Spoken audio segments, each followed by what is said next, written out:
Suhu cuaca yang dingin akhir-akhir ini memaksa petani cabai di Bangli mengeluarkan biaya lebih untuk menjaga tanaman cabainya bisa berproduksi dengan baik.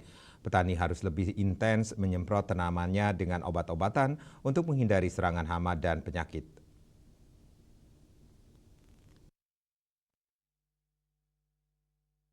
Seperti yang dilakukan petani cabai di Desa Abuan Susut, Imade Artane, pihaknya mengatakan suhu cuaca yang cenderung dingin seperti sekarang cukup berpengaruh terhadap pertumbuhan pohon cabai. Karena dingin, pertumbuhan pohon jadi agak terlambat. Tak hanya itu, saat suhu cuaca yang dingin seperti sekarang juga menyebabkan pohon cabai rentan terserang hama dan penyakit.